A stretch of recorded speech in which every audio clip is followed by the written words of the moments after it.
During dinner, my daughter-in-law shouted, "Either hand over your room to my parents or start packing." I didn't argue. I bought the house right across the street and waved from my new office window. They nearly fainted. You know, there are moments in life that just shatter everything you thought you knew. For me, it happened the night my daughter-in-law, Gertrude, looked me dead in the eye and sneered, "Either give your room to my parents or pack your things and leave." My own son sat there silent. I didn't beg. I didn't argue. I just left. But what they didn't know, that was just the beginning. A week later, I was waving from the window of my brand new office, right across the street from their house. Yeah, you heard that right. And let me tell you, the look on Gertrude's face when she finally saw me there? Pure, unadulterated shock. But we're getting ahead of ourselves. Let me take you back to that fateful February evening. The moment I stepped through the front door on Oak Street, I felt it. A silence in the dining room that was heavy, deliberate. It wasn't the kind of quiet from having nothing to say. It was the kind where people chose not to speak. Gertrude had her back to me, moving between the kitchen and the table with this exaggerated focus, arranging 6 place settings. 6. I counted them twice. "Evening, Gertrude," I said, but she just tightened her shoulders, didn't even turn. I hung my coat, walked into the dining room. Dwayne, my son, was already at the table, staring at his empty plate like it held all the answers to the universe. He looked up, gave me half a smile, then dropped his gaze. "Dwayne," I said, pulling out the chair across from him. "Hey, Dad." His voice was barely a whisper. Gertrude swept past me carrying a serving bowl, close enough to smell her perfume, but far enough to make it clear she was keeping her distance. She set the bowl down with a thud. "Dinner's almost ready," she announced, not to me, but to the empty air of the room. I'd lived in that house for 3 years, in a small room off the first-floor hallway. 3 years of navigating Gertrude's moods, of learning when to speak and when silence was smarter. But tonight felt different. The air was thick with something I couldn't quite place. Then the doorbell rang. Gertrude's face transformed. The tight line of her mouth curved into this bright, almost sickly sweet smile as she rushed to answer it. "We made it," a man's booming voice echoed down the hall. "Such a lovely home you all have here," a woman chirped, syrupy with enthusiasm. Clarence and Dorothy Webster, Gertrude's parents, appeared in the dining room doorway, pulling wheeled suitcases behind them. I hadn't even known they were coming. Clarence, a broad man with thinning hair, had the confident posture of someone used to being welcomed. Dorothy matched him in volume if not size, her arms already outstretched for a hug. "Hope you don't mind us dropping in," Clarence boomed, clapping his hands. "Gertrude said it wouldn't be a problem for a couple weeks." "A couple weeks?" I glanced at Dwayne. He was still studying his plate, completely avoiding my eyes. "Of course not, Daddy," Gertrude gushed, kissing her father's cheek, then her mother's. "We're so happy to have you." Dorothy settled into a chair. The Hendersons' guest room was just impossible. That mattress, Clarence, remember? Terrible. Clarence agreed, taking the head of the table, the seat Dwayne usually occupied. Dwayne didn't protest. We told them we'd find other arrangements. Other arrangements. I watched Gertrude serve her parents first, then Dwayne, then herself. My plate remained empty. "Irving, pass the potatoes," she said without even looking at me. The bowl was right there within her reach. I hadn't taken any yet. We ate in fractured conversation. Clarence dominated, telling stories about bridge clubs and homeowner association disputes. Dorothy chimed in, filling in details. Gertrude laughed at all the right moments, playing the part of the attentive daughter. Dwayne and we were just spectators. I finished the food on my plate, though I couldn't have told you what it tasted like. The tension around my chest made swallowing difficult. Then Gertrude stood abruptly, her chair scraping against the floor. She crossed her arms and finally turned to face me directly. "Irving, my parents need a proper bedroom." Her voice was sharp, an announcement, not a request. "That room on the first floor is perfect for them." "The room on the first floor." "My room, Gertrude." "That's where I live," I said, keeping my voice level. "Where would I? Either give my parents your room or pack your things." The words sliced through the remaining dinner conversation. Clarence shifted in his chair. Dorothy looked at her daughter with something like pride. Dwayne's fork stopped halfway to his mouth. "Son," I said, turning to him. Dwayne set down his fork with careful precision. His eyes met mine for a fraction of a second, then slid away. "Maybe we can figure something out," he mumbled. "We already figured it out." Gertrude's voice rose. "My parents need that room. It has its own bathroom. It's on the first floor. Mother's needs Irving. She can't be climbing stairs all day." "There's a guest room upstairs," I said, "with a bathroom down the hall." Gertrude slammed her palm on the table. Silverware jumped. "My parents are not going to shuffle through the hallway in their nightclothes. They deserve better than that." I looked at Dwayne again, my son, the one I'd raised, the one I'd helped in ways Gertrude didn't even know about. He was examining his hands now, turning them over as if he'd never seen them before. "Dwayne." I said his name softly. He opened his mouth, closed it, swallowed. Gertrude filled the suffocating silence. This is my house too, Irving. Actually, it's more mine than. She stopped herself, but the implication hung heavy in the air. I stood. The scrape of my chair was the loudest sound in the sudden quiet. I see, I said. Excuse me. My legs carried me steady and sure down the hallway to my room. Behind me, I heard Gertrude's voice ring out with unmistakable triumph. Finally, some cooperation. I closed the door behind me, stood in the center of that small space. This room held my life in miniature. My bed, a dresser, my reading chair, books on the nightstand, Maria's framed photograph. My late wife gone 5 years now. I opened the closet, pulled down my suitcase. The leather was worn soft from years of business travel. Back when I'd been a financial consultant. Back when I'd had my own home, my own space, my own life. I laid the suitcase on the bed and began to pack. Not frantically, not with anger or hurt clouding my movements. Each item I folded with precise care. Shirts, pants, socks rolled into neat pairs. My toiletries organized. Through the door I could hear them. The Websters' voices, cheerful and oblivious. This room will be perfect, Clarence. Dorothy's voice carried clearly. Much better than that awful guest room at the Hendersons. Gertie always takes care of us, Clarence replied. I paused, a sweater in my hands. Something cold and clear settled in my chest. Not anger. Anger burns hot and fast, consumes itself. This was different. This was ice forming over deep water, solid, unbreakable, something useful. I continued packing. The suitcase clicked shut. I sat on the edge of the bed, my hand resting on the handle. The sounds of celebration filtered through the door. Laughter, footsteps, the mental rearrangement of furniture. My room already theirs. I don't know how long I sat there. Long enough for the light outside my window to deepen from gray to charcoal. Long enough for the voices outside my door to fade into distant murmurs. Long enough for memories to surface, one after another, with the clarity of photographs developing in solution. For years ago, almost exactly, I remembered Dway's face when he called me, the tremble in his voice, the foreclosure notice. They were going to lose the house. Gertrude was hysterical. He didn't know what to do. I drove over that same evening, sat at that very dining table while Dway spread the paperwork in front of me. Documents stamped with deadlines and legal jargon. $180,000 to clear the mortgage completely. I can't ask you to do this, Dad, Dway had said, but his eyes held desperate hope. I wrote the check the next morning, drove it to the bank myself, watched the balance transfer from my account to theirs, erasing years of missed payments and accumulated debt in a single transaction. Dway had cried, actually cried, standing in the bank parking lot, gripping my shoulder. I'll pay you back. I swear, Dad. Every penny. I told him not to worry. Family helped family. But there had been more, hadn't there? The memories came faster now. A cascade of dates and amounts my financial mind had cataloged automatically, even as I tried to frame them as gifts rather than debts. $15,000 for their wedding. Gertrude had wanted the reception at that resort in Sedona, the one with Red Rock views and premium bar service.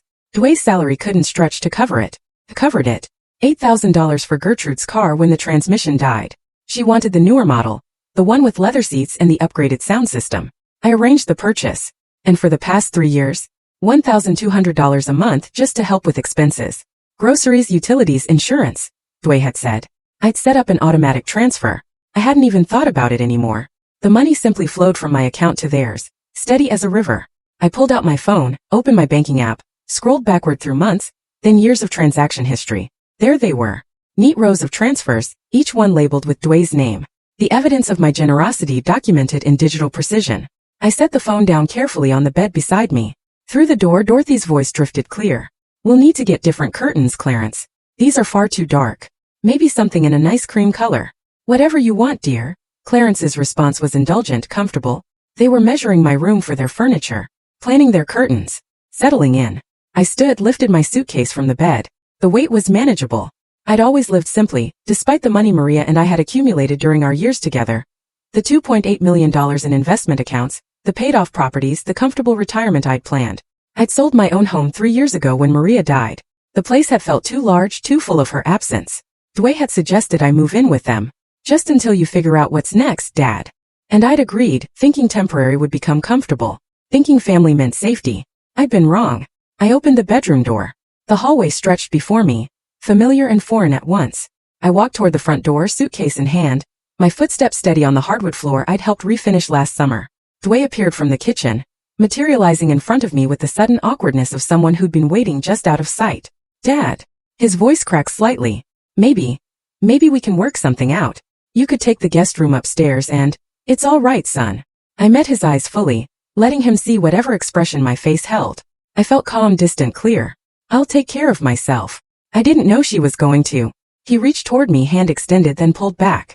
It's just for a couple weeks. They'll go home and then. From the kitchen, Gertrude's voice called out with casual dismissal. Tell him dinner's in the fridge if he wants it. No goodbye. No acknowledgement that I was leaving with a suitcase in my hand, that something fundamental had just fractured. Dway's hand dropped to his side. I walked past him, opened the front door, stepped out into the February evening. The cold hit my face, sharp and clarifying. I stood under the porch light, breath-forming clouds in the air, and pulled out my phone to call a taxi. The driver arrived in 15 minutes, a younger man, mid-30s, with a Raiders cap and a friendly enough demeanor. Where to? He asked as I settled into the back seat. The Hampton Inn on McDowell. He pulled away from the curb. I watched the house recede in the side mirror. Warm lights in the windows. The home I'd helped save. The family I'd supported. Moving out? The driver asked, eyes flicking to me in the rearview mirror. Yes. Rough day, he offered. I considered the question enlightening. He didn't push for details and I was grateful. We drove in silence through streets I knew well. Past the park where I pushed Dway on swings 30 years ago. Past the corner store where Maria and I used to buy Sunday papers. The Hampton Inn lobby was generic in its comfort. Neutral carpet, bland artwork. I checked in quickly, took the key card and rode the elevator to the third floor. The room was clean and impersonal. I set my suitcase on the luggage rack and sat on the edge of the bed. The mirror across from me reflected my image. A 67-year-old man in slacks and a button-down shirt, still composed, still upright. I looked the same as I had this morning, but something had shifted beneath the surface. I thought about Dway's face as I'd walked past him. The guilt there, yes, but also the relief. Relief that I'd made it easy for him, that I'd left quietly, that he hadn't been forced to take a stand against his wife. I thought about Gertrude's triumphant voice. Finally, some cooperation. As if my compliance was the natural order of things. As if I was an inconvenience to be managed, rather than the man who'd saved their home, funded their wedding, supported their lifestyle for years. I thought about the Websters already discussing curtains in my room, already comfortable in the space I'd occupied for 3 years. The hotel's air conditioning hummed, a steady white noise. I lay back on the bed, still fully dressed, hands folded on my chest. I gave them everything, I thought. The house, the wedding, the car, the monthly checks. And tonight they gave me clarity. It was time to act. My phone showed 11:47 p.m. Somewhere across town, the Websters were settling into my former room. Dway was lying beside Gertrude, probably staring at the ceiling much as I was. But where his thoughts circled with guilt and avoidance, mine had sharpened into focus. For the first time in 3 years I felt free. The next morning, I ordered coffee from the lobby and spread my documents across the hotel desk. The room was quiet except for the hum of the air conditioning and the occasional sound of footsteps in the hallway. I'd brought more than just clothing when I'd packed. 40 years as a financial consultant had taught me to keep critical records organized and accessible. I spent that week doing what I do best. Analyzing assets, calculating risk, planning strategy. My leather-bound notebook lay open beside my laptop, the same one I'd maintained since 1985. Pages of handwritten figures, account numbers, property addresses. I'd always preferred writing important numbers by hand. It forced careful attention, made them concrete rather than digital abstractions. First, I documented everything systematically. Retirement savings. $520,000 across 3 accounts. Investment portfolio. $890,000 in a diversified mix of stocks and bonds. Certificates of deposit and treasury bonds. $340,000, safe and predictable. Then the properties. 2 rental units in Tempe, purchased 20 years ago when the market had dipped. I'd renovated both myself initially, learning plumbing and electrical from manuals and patient contractors. Current combined value. $580,000. They generated $3,400 monthly, almost without effort on my part. Good tenants, stable income. Liquid cash in checking and savings. $470,000. I wrote the total at the bottom of the page, circled it twice. $2,800,000. My pension added $4,200 monthly. Combined with rental income, I cleared $7,600 every month without touching principal. I sat back, pen still in hand, and studied the figures. 40 years of careful investing, 40 years of building security. Maria and I had been prudent, strategic. We'd retired comfortably, traveled modestly, lived well without extravagance. And Dway had assumed I was just another old man living on Social Security, grateful for a room in his house. My phone buzzed. Dway's name appeared on the screen. I watched it vibrate against the wooden desk. Let it go to voicemail. A minute later, the notification appeared. I played it on speaker while I continued working. Dad, His voice wavered. Look, Gertie was stressed about her parents. Maybe we overreacted. Call me back. I deleted it without responding. 3 days into my stay, I drove to Tempe. The route was familiar. 30 minutes through Phoenix traffic, past strip malls and residential neighborhoods, into the area where my properties stood. The first tenant, Marcus, was washing his car in the driveway when I arrived. He straightened when he saw me, smiled with genuine warmth. "Mr. Hill, haven't seen you in months. Everything okay?" "Just checking in." I walked closer, examining the exterior paint, the condition of the roof. "How's the water heater?" "Perfect since you replaced it last year." Marcus wiped his hands on his jeans. "You didn't need to drive all the way out here. I would have called if anything was wrong." "I know. Wanted to see the place anyway." I inspected both units thoroughly, walking through the interiors with my tenant's permission, checking faucets and window seals, testing light switches. The properties were solid, well-maintained, requiring minimal management, and generating steady income. Back at the hotel that evening, I sat at the desk with my calculator running scenarios. What I could liquidate quickly if needed, what should remain invested, what I could afford for my plan. The clarity I'd felt lying in bed that first night sharpened with each passing day.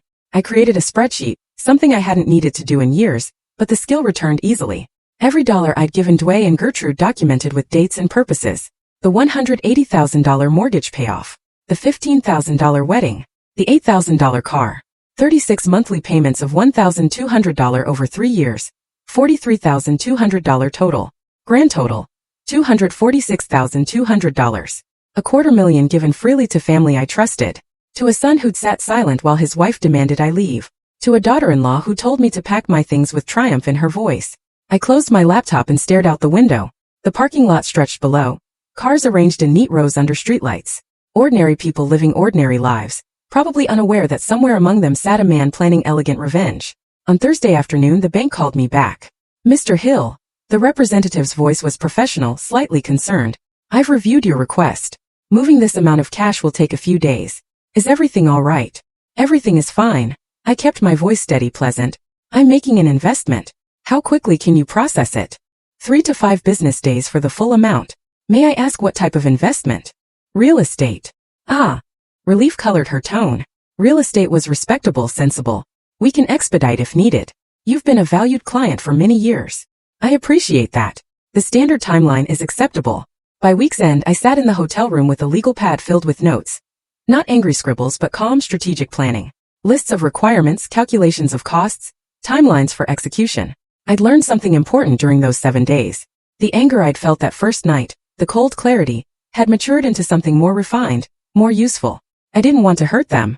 I wanted them to see, to understand what they'd thrown away, to recognize their mistake with absolute, unavoidable precision. The first step crystallized. Show them I wasn't a helpless old man they could discard.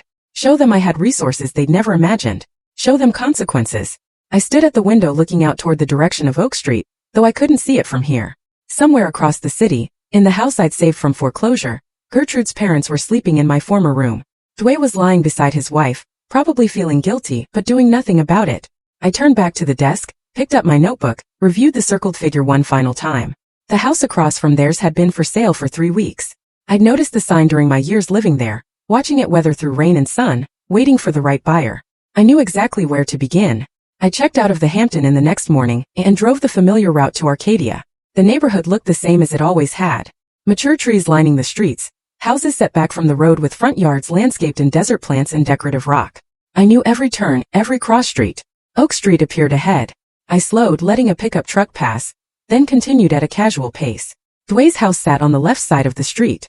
Gertrude's white sedan visible in the driveway, lights on in the kitchen. Someone was home. I didn't stop, didn't linger, just maintained steady speed like any other driver passing through. But I saw it. Directly across from their house, the wooden sign with burgundy lettering for sale, Sonoran Realty. I'd noticed that sign before in passing during the years I'd lived here. Never paid it particular attention. Now it seemed to glow with possibility. I parked 3 houses down, pulled out my phone and photographed the sign. Zoomed in on the phone number, entered it into my contacts immediately. Through my windshield I could see both houses. Dwayne's on the left, the house I'd saved.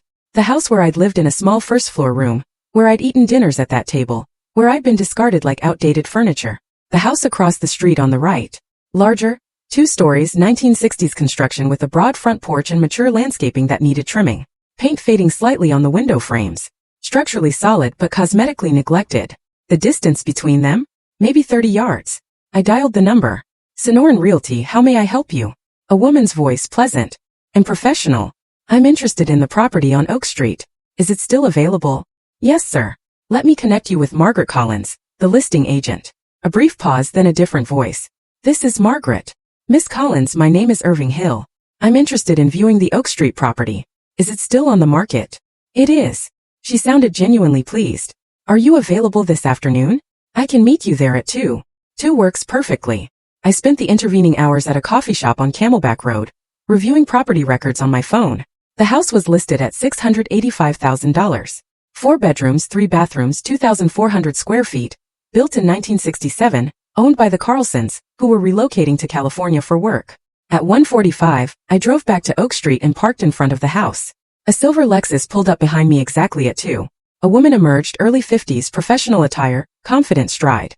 Mr. Hill, she extended her hand. I'm Margaret. Thanks for coming on short notice. Her handshake was firm. She carried a leather folder and keys, moved with the efficiency of someone who'd done this hundreds of times. I appreciate your flexibility. I gestured toward the house. I'm looking for something specific. Let's see if this fits. She unlocked the front door and stepped aside to let me enter first. The interior smelled faintly of vacancy. That particular scent of a house waiting between occupants. Hardwood floors in the entryway, slightly scuffed but salvageable. Living room to the left with a brick fireplace. Dining room to the right. The owners maintained it well, Margaret said, walking ahead of me. They raised 3 children here. It needs cosmetic updates, but the bones are excellent. I followed her through the layout. Kitchen with original cabinets, outdated but functional. A family room overlooking the backyard. Upstairs, bedrooms with adequate closet space. Bathrooms with tile that screamed 1980s renovation. Then she showed me the front room. This was a sitting room for the previous owners. Margaret opened the door, revealing a space roughly 15 by 12 feet. Built-in bookshelves along one wall, hardwood floor, and along the front wall, a panoramic window stretching nearly the full width of the room. I walked directly to that window. Through the glass, I had an unobstructed view of Dwayne and Gertrude's house. The living room window clearly visible, the kitchen beyond it, even the hallway leading to the first floor bedroom. My former bedroom. I stood there, hands in my pockets, and felt something click into place. The final piece. The perfect irony. Wonderful natural light, Margaret said behind me. The view is interesting. I kept my voice carefully casual. What's the distance between houses here? About 30 yards. It's a friendly neighborhood. People know each other. I turned to examine the built-in bookshelves, running my hand along the wood. These are original to the house from 1967? Yes, solid construction. I walked to the other side of the room, mentally measuring where I place a desk directly in front of that window. Facing it, positioned so anyone sitting there would look straight across at Dwayne's house. The owners are motivated to sell quickly? I asked. Margaret's professional demeanor sharpened slightly, the tone of someone recognizing a serious buyer. They're relocating for work. They'd prefer a fast close. I can do a cash offer. I met her eyes directly. How fast could we close? Her eyebrows rose just fractionally before she controlled the expression. With cash, 2 weeks, possibly 10 days if inspections go smoothly. And the asking price? $685,000, but the Carlsons are reasonable people. They want to move forward, not chase another $20,000. I nodded slowly as if considering, though I'd already decided. I'll need to think about the offer amount, but the location works for me. We walked through the rest of the house. I made appropriate observations about plumbing and electrical. Asked about the roof age, examined the garage, professional questions from someone who knew what to look for. Back in the front room, I paused at the window again. Margaret gave me space, standing in the doorway, letting me have the moment. Through the window, a figure moved in Dwayne's kitchen. Gertrude, carrying something from the refrigerator to the counter. She was laughing, head thrown back, talking to someone out of view. Do you have family in the area, Mr. Hill? Margaret asked quietly. I turned to face her. My son lives nearby. That's part of the appeal. Something flickered across her expression. She'd heard something in my tone, some edge I hadn't quite controlled, but she was too professional to press.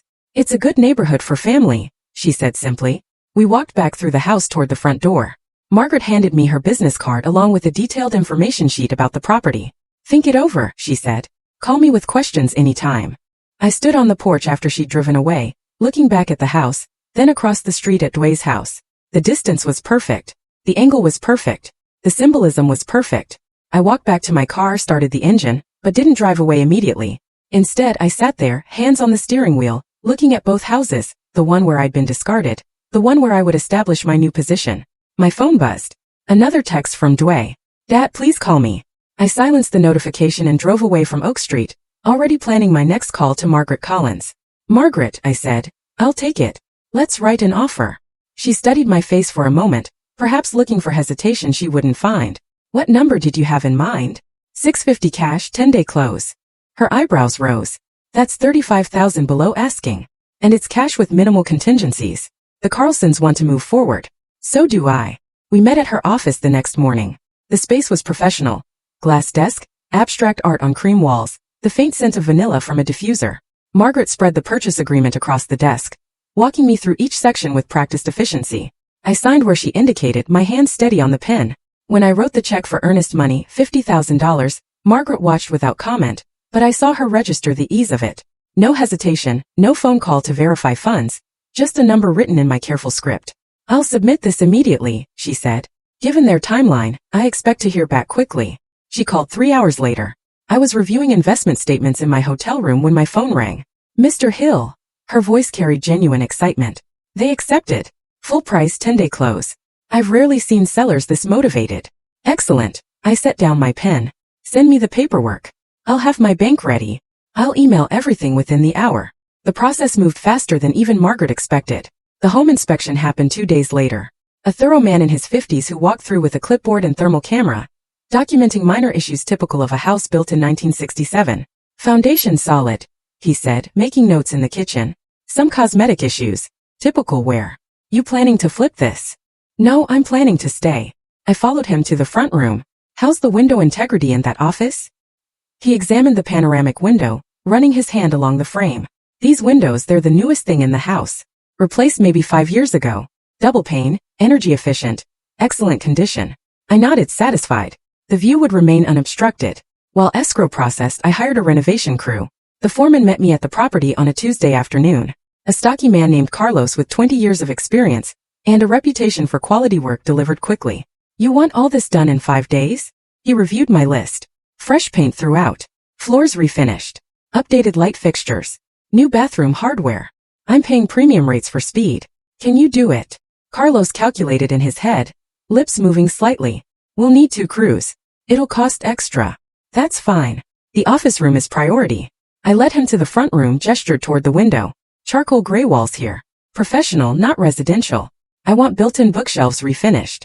And I need furniture. Oak desk, leather chair, proper lighting. You want it to look like an executive office? Exactly that. He quoted $28,000 for the complete job. I agreed without negotiating. For the next week, I visited the house daily. Watched the crews transform dated interiors into clean, modern spaces. Neutral tones in the bedrooms and living areas. Hardwood floors stripped and restained to a rich honey color. But the office received special attention. The charcoal walls created depth, made the panoramic window the room's focal point. The refinished bookshelves gleamed. The oak desk arrived on day 4. Solid construction, traditional design, large enough to work comfortably. Carlos's crew positioned it where I directed. 3 feet from the window, I said. Angle it slightly left. Perfect. March 25th arrived with clear skies and mild temperatures. Margaret met me at her office for the final signing. More documents, more signatures, keys exchanged across the desk. Congratulations, Mr. Hill. She handed me the keys. 2 brass copies on a plain ring. Welcome to the neighborhood again. I accepted them with a slight smile. Thank you, Margaret. You've been very professional. She hesitated, then asked, if you don't mind my asking, why this house specifically? The location. I met her eyes directly. And the view. Understanding flickered across her face, though she didn't press further. We shook hands and I drove directly to Oak Street. The house felt different with possession. Mine now. Every room, every window, every carefully planned sight line. I walked through slowly, running my hand along walls, testing light switches, confirming the work had been completed to my specifications. In the office, I stood at the window. Across the street, Dway's house looked exactly as it always had. Gertrude's car sat in the driveway, curtains open in the living room, my former bedroom visible on the ground floor. The Webster's room now. 30 yards. Close enough to see clearly. Close enough to be seen. Moving in took an hour. I'd lived modestly for 3 years. Everything I owned fit in my car. A suitcase of clothes, a box of books, my laptop and files. The furniture delivery brought the rest. The leather chair for the office, a bed frame and mattress, kitchen essentials. I positioned everything myself, particular about placement. The desk sat exactly where I wanted it, angled for optimal view. The chair, buttery leather, ergonomically designed, faced the window. My laptop on the desk's left side, files and legal pads on the right. I sat down, testing the setup. Perfect. Through the window, I had unobstructed visibility into Dway's living room, kitchen, and the hallway beyond. I pulled out my phone and composed a text to Dway. Moved into a new house. If you need me, I'm close by. Sent. The message showed delivered immediately. Then 30 seconds later. Read. I waited. No response came. I set the phone down and opened my laptop. The afternoon light slanted through the window, warming the oak desk. Across the street, I could see movement in their kitchen. Someone passing through, though I couldn't make out who. I opened a manila folder, began reviewing documents I'd organized during my hotel stay. Financial records, property deeds, loan documentation, a timeline I'd constructed of every dollar transferred to Dwayne and Gertrude over the years. Phase 1 complete. The house was purchased, the position established, the stage set. Now they would see. I looked up from my documents, glanced across the street again. The kitchen light had turned on. Evening approaching. Someone was preparing dinner. Life continuing normally in the house I'd saved, among the family who discarded me. I returned to my files, pen in hand, making notes in the margins. Strategic planning, methodical and precise. The work I'd spent 40 years perfecting, now applied to a different kind of investment. One with a very specific return. The next morning, I made coffee in my new kitchen and carried the cup to my office. Sunrise filled the room with pale gold light. I sat at the desk, opened my laptop and began working through emails. Across the street, the house remained dark. Early still, not yet 7:30. I reviewed investment portfolios, replied to a former colleague about consulting work, organized files on my desktop. At 8:01, lights came on in their living room. I continued working, attention on my screen, but peripherally aware of movement across the street. Someone approaching their window. A figure in a bathrobe carrying something. Gertrude. Coffee cup raised halfway to her lips. She froze. I watched her recognize me, saw the exact moment comprehension struck. The coffee cup stopped moving. Her body went rigid, shoulders pulling back. She stared directly at me through both windows, across 30 yards of morning air. I put down my pen, made deliberate eye contact, raised my hand in a slow measured wave. Friendly, calm, absolutely in control. Gertrude jerked backward. Coffee sloshed from her cup. I could see the dark liquid arc through the air, splatter across her robe and the floor. Her mouth opened. She turned from the window, disappeared from view. Seconds later, Dwayne appeared, still in pajamas, hair disheveled. Gertrude pulled him to the window, pointing across the street. I could see her speaking rapidly, gesturing wildly. Dwayne stared. His face registered confusion, then recognition, then something more complex. Uncertainty mixed with what might have been guilt. I waved again. Same measured gesture. Dwayne raised his hand automatically, an awkward half-wave, before Gertrude slapped his arm down. Even from 30 yards I could see her fury, head shaking, hands moving in sharp, angry gestures. I returned to my laptop, resumed typing. Let them process. Let them react. My phone rang 15 minutes later. Dwayne's name on the screen. I rejected the call. Immediately after, a text appeared. Dad, what are you doing? I typed my response. Busy. Talk later. Sent. Through the window I watched Dwayne look at his phone, show the screen to Gertrude. Her reaction was visible even from here. Pacing, gesturing wildly. Phone clutched in one hand. I sipped my coffee and opened a financial spreadsheet. Throughout the morning, Gertrude returned to the window repeatedly. Each time I was there working on my computer, reviewing documents, making notes. Each time she appeared, I acknowledged her with a brief wave or nod before returning to my work. Not hiding, not ashamed, completely present. Around 10, the Websters joined them at the window. Clarence's bulky frame.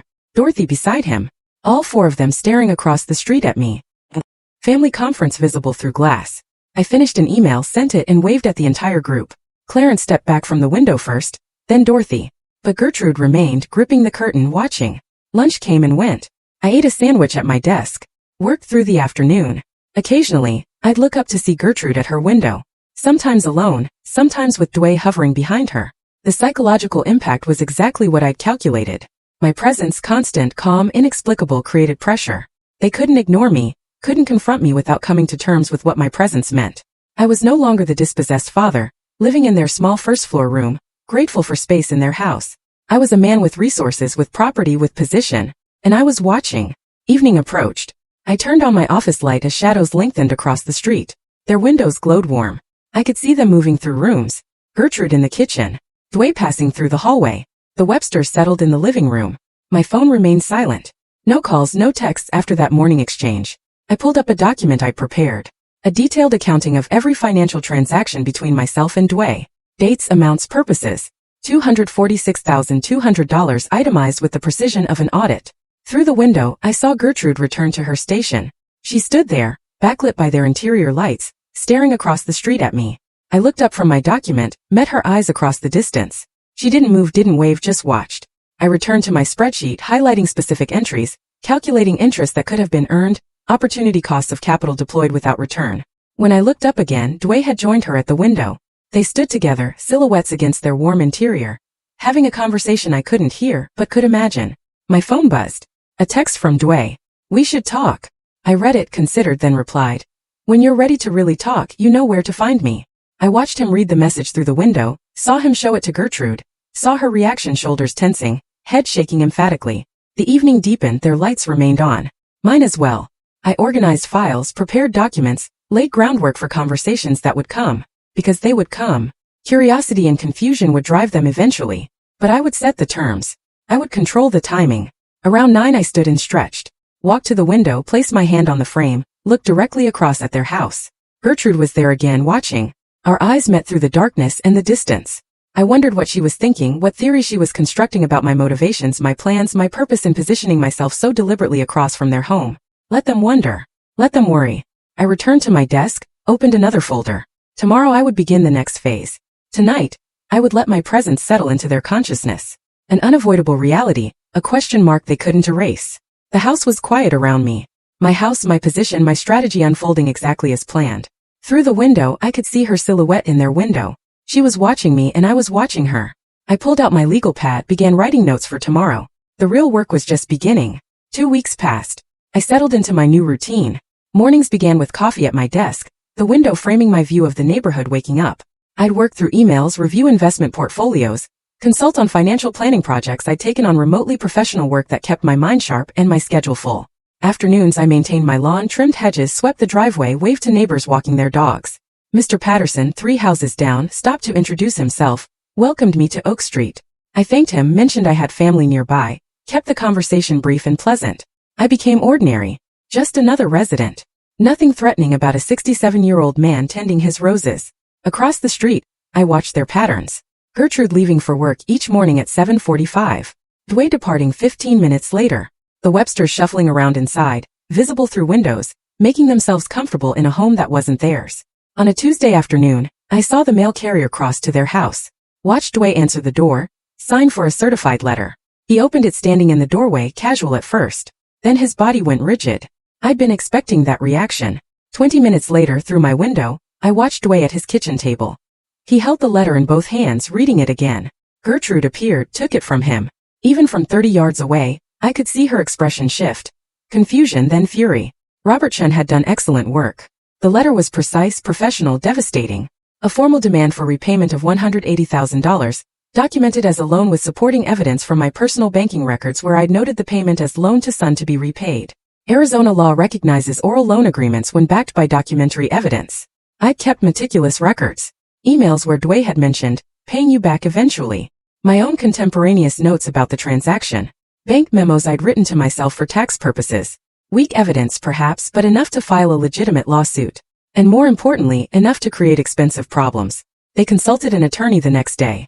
I learned this later from Dway. $300 per hour to hear that Irving Hill had grounds for a claim. Not strong grounds, their lawyer explained, but enough to require a defense. $15,000 to $25,000 in legal fees to fight a case they might win. 2 days after the letter arrived, I saw them crossing the street toward my house. I'd been waiting for this. Had coffee ready, actually. French press on the kitchen counter, cups prepared. The doorbell rang. I opened it calmly. Dway. Gertrude. I stepped aside. Come in. They entered uncertainly. Gertrude's eyes scanning my living room as if cataloging evidence. The furniture was minimal but quality. Leather sofa, reading chair, oak coffee table. Clean lines, organized, professional. Please sit. I gestured to the sofa. Coffee. We're not here for coffee. Gertrude remained standing. We're here to talk about that ridiculous letter. I poured 3 cups anyway, brought them to the coffee table, sat in the chair across from them. I'm happy to talk, though anything substantive should go through my attorney. Dad, please. Dway leaned forward, hands clasped. Can we work something out? We can figure this out as a family.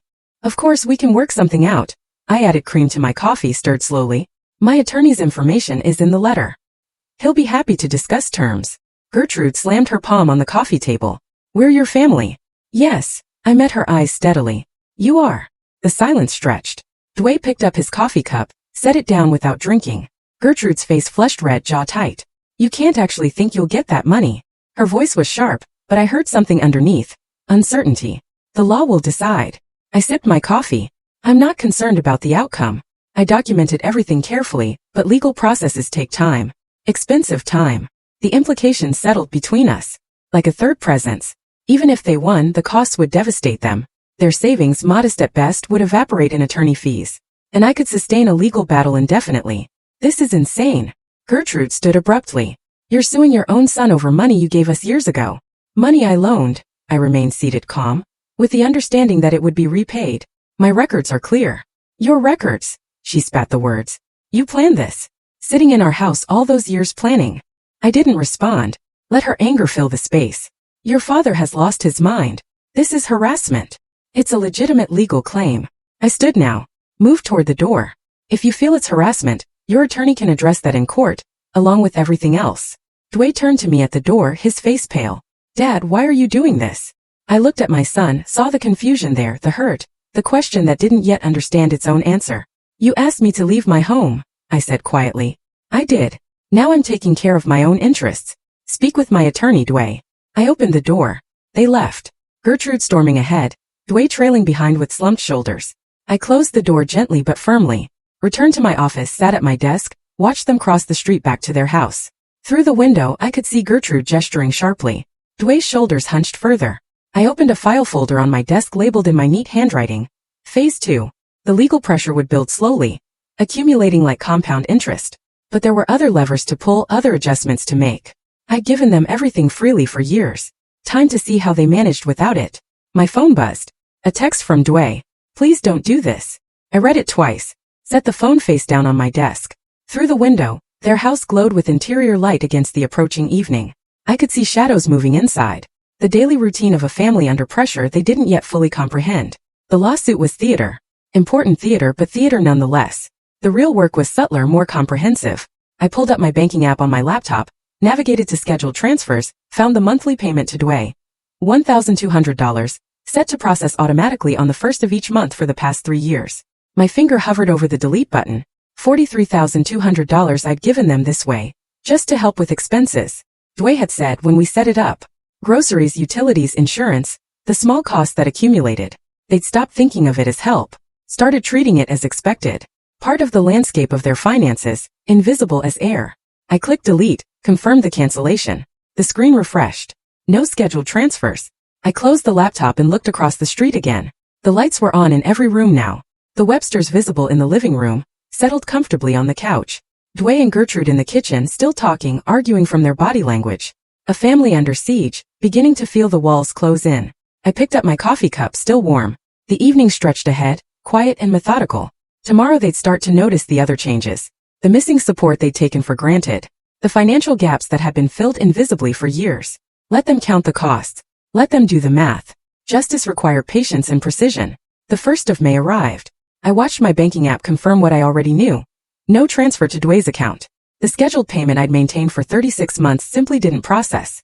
Across the street, I imagined Dwayne at his kitchen table, surrounded by bills, calculator in hand, trying to make numbers align that suddenly refused to balance. I didn't have to imagine for long. 3 days later, early evening, I watched Dwayne move through his house with visible tension. He spoke to Clarence Webster in the living room, a conversation that looked tentative, careful. Clarence's response was expansive, dismissive. Dorothy joined them, animated, comfortable. The Websters had been staying for 4 months now. Their week or two had stretched into a permanent occupation. 2 additional mouths to feed, utilities climbing, water usage doubled. Gertrude's parents settling into my former room as if they'd purchased shares in the property. What had been inconvenient was becoming impossible. A week later, I saw Gertrude in her driveway, phone pressed to her ear, pacing tight circles. Even from my office window, I could read the anger in her movements. Sharp gestures, rigid posture. She ended the call abruptly, stood for a moment, staring at her phone, then hurled it against the garage door. I learned later, much later, what had happened. A declined credit card at a restaurant. Gertrude had been meeting a colleague for lunch, reached for her wallet to pay, and watched the cashier run her card twice before apologizing quietly. The limit reached. The public humiliation. She'd called Dwayne in tears that became rage. Your father has cut us off, she'd screamed. Did you know he was sending money every month? Now he's stopped. The bills that had always been manageable suddenly weren't. $1,200 monthly, a number that seemed modest in isolation, created a gap they felt immediately. Groceries bought on credit, gas purchases deferred, small luxuries eliminated. And looming over everything, the legal fees. The consultation had cost $900. A retainer would require $15,000. Money they didn't have. Money I'd effectively removed from their equation. On a Thursday evening in late May, I saw Dwayne crossing the street toward my house. I'd expected this eventually. Had coffee ready, same French press, same careful preparation. The doorbell rang. Dwayne. I opened the door. Come in. He looked exhausted. Circles under his eyes, shirt wrinkled. The weight of multiple pressures visible in his posture. I led him to the living room, gestured to the sofa, poured coffee into the cup I'd set out. He accepted his with both hands like he needed the warmth. Dad, we're struggling. His voice was quiet, strained. The legal thing. The bills. Can we work something out? Maybe I can pay you back over time. I sat across from him, my own cup warming my palms. Dwayne, I'm 67 years old. I have perhaps 20 good years left if I'm fortunate. I know. But I spent 40 years building security, saving, investing, planning for retirement for Maria and me. Then just for me. I set my cup down carefully. I can't give it away anymore. But we're family. The desperation in his voice was raw, unfiltered. Yes. And family should treat each other with respect. I met his eyes directly. When I needed a place to live, your wife gave me an ultimatum. Pack my things or give up my room. Do you remember? He looked away. I remember. You said nothing. Did nothing. Watched me pack and leave. I'm sorry. His voice cracked slightly. I should have stood up to her. I know that now. Yes, you should have. I leaned back in my chair. Now I'm doing what I should have done years ago. Taking care of myself, protecting what I built. Making sure I'm secure for whatever time I have left. Please. He set down his coffee, leaned forward with hands clasped. There has to be something we can do. Some way to fix this. I've talked to my attorney about a repayment plan. Robert Chun has my complete authority to negotiate terms. I kept my voice level, not unkind but absolutely firm. I can't help you beyond that. You. Mean you won't. I mean I can't. I stood, moved to the window, looked across at his house. At the life I'd funded, the security I'd provided, the family that had discarded me. I gave you everything freely, Dwayne. The house payment when you were about to lose it. Your wedding. Gertrude's car. Monthly money for years. I never asked for anything back. Never demanded gratitude. I turned to face him. I only asked for respect. For a place in my son's home. And when that became inconvenient, I was disposable. He stood too, hands hanging at his sides. It wasn't like that. It was exactly like that. We stood in my living room 10 feet apart. The distance between us more than physical. Your wife's parents have been living in your house for 4 months, I said.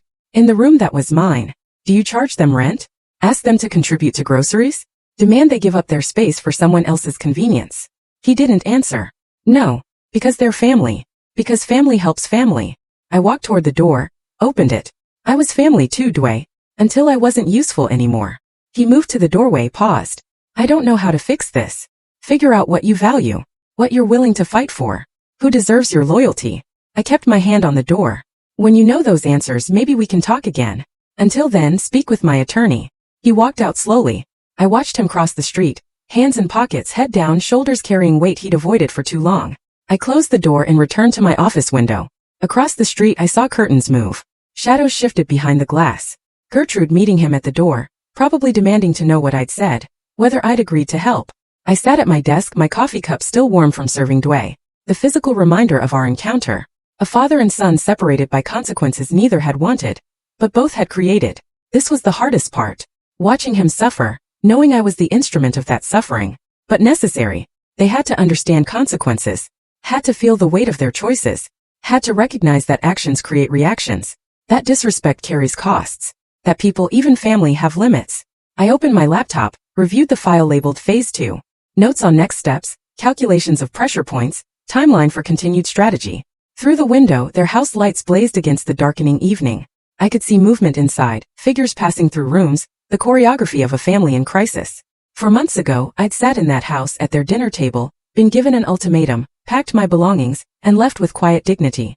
Now I sat in my own house in a room designed to watch them, executing a plan built on patience and precision, and the recognition that justice sometimes requires inflicting pain.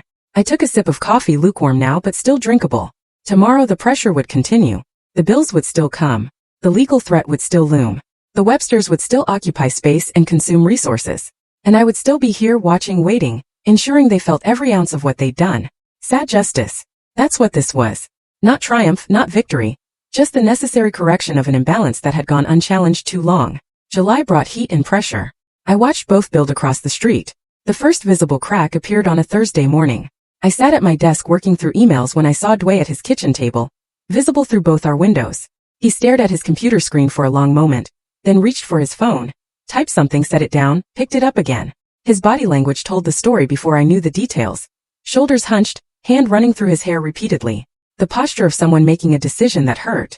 I learned later he'd canceled their vacation. A week in San Diego they'd planned for mid-July. $6,000 already paid. Non-refundable deposits. He'd stared at the cancellation button, breathed deeply, clicked, watched the confirmation email arrive. That evening, I saw Gertrude crying at their kitchen table. Dwayne beside her, not touching her. Just sitting in the space between comfort and exhaustion. The car appeared in their driveway 2 days later. Gertrude's sedan, the newer one, the one with leather seats I'd helped them purchase years ago. A handwritten for sale sign in the window, asking $18,000, though the car was worth $22,000. Desperation pricing. It sold within 48 hours. I watched the buyer arrive, test drive it, return with cash. Watched Gertrude hand over the keys with stiff movements, like someone parting with more than just transportation. She stood in the driveway after the buyer left, staring at the empty space where her car had been. The Websters were still there. 5 months now since that February dinner. Their presence had evolved from inconvenience to crisis. 2 additional people consuming groceries, utilities, space. 2 additional people who contributed nothing but expectation. Mid-July, I watched another scene unfold. Dwayne in the living room with Clarence and Dorothy. His gestures were careful, apologetic. Clarence stood abruptly, body language radiating offense. Dorothy's hand went to her throat. They left the room. Within an hour they were packing. I watched them load their car the next morning. Suitcases, boxes, the accumulated possessions of 5 months' occupation. Gertrude stood on the porch, arms wrapped around herself, shoulders shaking. Dwayne stood in the doorway, expression unreadable. No hugs, no goodbyes, no promises to visit soon. The Websters drove away without looking back. Gertrude turned on Dwayne the moment they were gone. I couldn't hear the words, but I could see the fury. Pointing, gesturing, her mouth moving rapidly. Dwayne stood there taking it, until something shifted. His posture straightened. His hands came up, palms out, not defensive but firm. They fought properly then, voices rising loud enough to carry through windows, through walls, across 30 yards to where I sat watching. A lamp fell. I saw the shadow through the curtain. A door slammed. Then silence. Hours passed. Lights came on as evening arrived. I saw them in separate rooms. Dwayne in the kitchen, Gertrude upstairs. The physical distance between them, visible even from my window. The next afternoon, I watched Dwayne leave his house and cross the street toward mine. His walk was slow, deliberate. He'd lost weight, I noticed. His clothes hung looser. The strain visible in every movement. I opened the door before he knocked. "Dad," his voice was rough, tired. "Can we talk?" I stepped aside. Let him enter. Led him to the living room where we'd sat before. During that other conversation when he tried to negotiate, to bargain, to find an easy way out. This time felt different. The energy was different. Something fundamental had changed. He sat on the sofa, leaned forward with his elbows on his knees. Hands clasped, he looked at the floor for a long moment before speaking. "Dad, I'm sorry." The words came quietly but clearly. "I'm so sorry. I shouldn't have let her treat you that way. It was your house. You paid off our debt. You helped us constantly, and we pushed you out like you were nothing." I waited. Let him continue. "I've been weak." He looked up at me then, eyes red-rimmed but direct. "I let her control everything. I was afraid of conflict, so I sacrificed you instead. That was wrong." "Yes," I said simply. "It was. Can we fix this?" Hope and desperation mixed in his voice. "Is there a way to fix this?" I sat back in my chair, studied my son, saw genuine repentance in his face. Not manipulation, not strategy, just honesty arrived at through pain. "Perhaps," I said, "but on different terms." He nodded immediately. "Whatever you need, tell me." "I'll drop the lawsuit," I began, watched relief flood his expression. "But the financial help ends permanently. No more monthly transfers, no more emergency funds, no more safety net." "Okay." He didn't hesitate. "You're 38 years old, Dwayne. You have a good salary. You're capable. You and Gertrude can build your life without my money propping it up. We will." His voice was firm. "We have to. I see that now. There's one more condition." I leaned forward. "Gertrude needs to apologize. Not to you, to me. Face to face for how she treated me." His jaw tightened. "I'll talk to her. I'm not interested in a coerced apology. That means nothing. But she needs to acknowledge what happened. That's not negotiable." He sat silent for a moment, processing, then nodded slowly. She's hurting right now. We both are. But you're right. She needs to say it. When she's ready to do that, genuinely ready, we can move forward. Until then, everything stays as it is." Dway stood, extended his hand. I shook it. His grip was firm, steady despite everything. "Thank you for not giving up on me," he said. "I never did. I just stopped letting you take me for granted." He walked to the door, paused with his hand on the frame. "Dad, I'm going to make this right. However long it takes." "I hope you do, son." I closed the door after he left, returned to my office window, watched him cross back to his house, shoulders straighter than when he'd arrived. He entered, and through the window I saw Gertrude appear. They stood facing each other in the kitchen. She shook her head, turned away. He followed, said something that made her stop. They were still talking when darkness fell and their curtains closed. I sat at my desk, my coffee cup still warmed from serving Dway. The physical reminder of our encounter. A father and son separated by consequences neither had wanted, but both had created. This was the hardest part. Watching him suffer, knowing I was the instrument of that suffering. But necessary. They had to understand consequences. Had to feel the weight of their choices. Had to recognize that actions create reactions. That disrespect carries costs. That people, even family, have limits. I opened my laptop, reviewed the file labeled Phase 2. Notes on next steps, calculations of pressure points, timeline for continued strategy. Through the window, their house lights blazed against the darkening evening. I could see movement inside, figures passing through rooms, the choreography of a family in crisis. For months ago, I'd sat in that house at their dinner table, been given an ultimatum, packed my belongings, and left with quiet dignity. Now I sat in my own house in a room designed to watch them, executing a plan built on patience and precision, and the recognition that justice sometimes requires inflicting pain. I took a sip of coffee, lukewarm now but still drinkable. Tomorrow the pressure would continue. The bills would still come. The legal threat would still loom. The Websters would still occupy space and consume resources. And I would still be here watching, waiting, ensuring they felt every ounce of what they'd done. Sad justice. That's what this was. Not triumph, not victory. Just the necessary correction of an imbalance that had gone unchallenged too long. The days that followed were quieter. I waited to see if Dway could deliver on his promise. I returned to my consulting work, contacted former clients, took on 2 small projects. The work felt good, purposeful. My office became what I'd intended it to be. A professional space, not just an observation post. Late August arrived, a Tuesday morning, warm and clear. I was reviewing financial projections when I saw movement through my window. Dway and Gertrude leaving their house together, crossing the street toward mine. His hand was on her elbow, not dragging but guiding, supporting, insisting.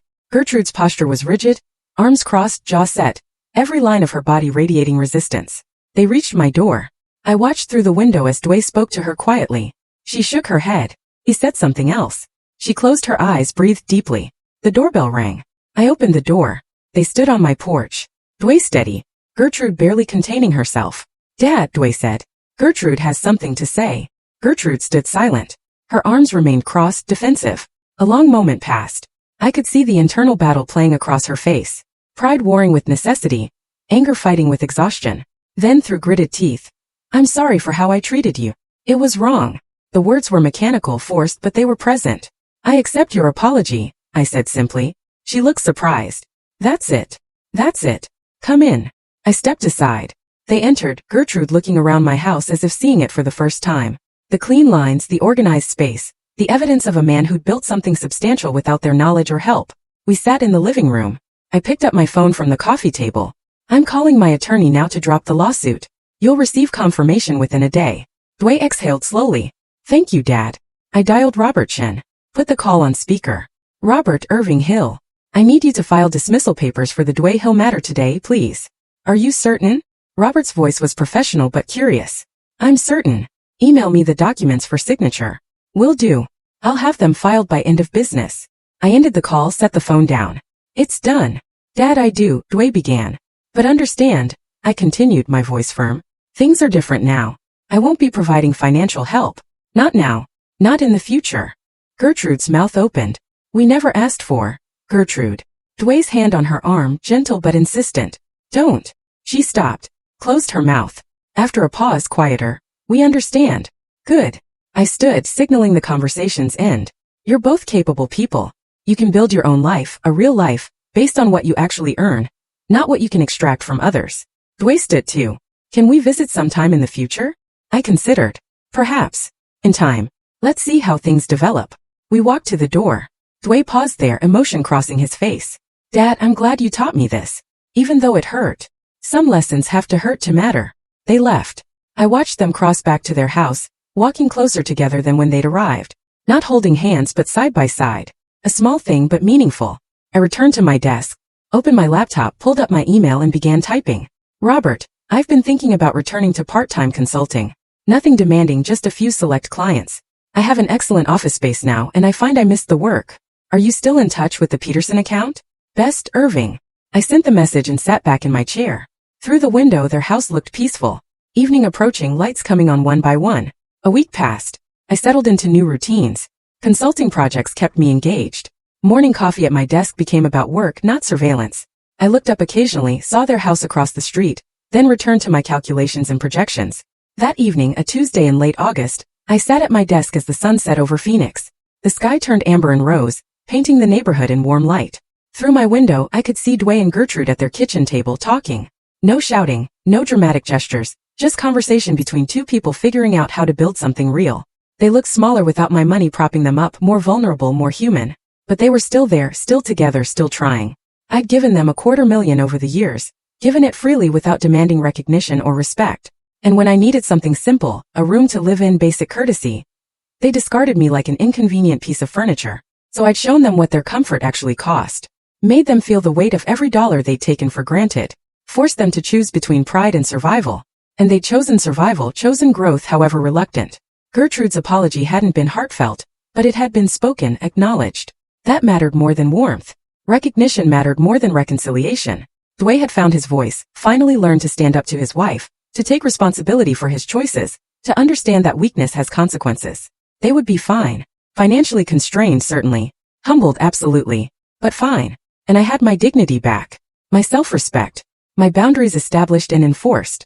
Justice wasn't about their destruction. It was about my restoration. I turned back to my laptop. An email had arrived from Robert, my former colleague. Irving, Peterson account is still active and asking about you. Let's set up a call. Welcome back. I smiled. Typed a response confirming a meeting for next week. The Phoenix sky deep into purple. Across the street, their lights glowed warm against the evening. Inside my office, my own light reflected off the window, creating a double image. My desk, my space, my future layered over their house. I raised my coffee cup to my lips. The liquid was still warm, still good. Tomorrow I'd start the Peterson project. Next week I'd call another former client. The work would grow gradually at my own pace, on my own terms. I'd spent 6 months teaching a lesson about respect and boundaries, about the difference between kindness and weakness, about consequences. The lesson was learned. The account was settled. I was 67 years old. I had perhaps 20 good years remaining, and I would spend them with dignity intact, boundaries established, and the quiet satisfaction of knowing I'd stood up for myself when it mattered most. I set down my coffee cup and returned to my work.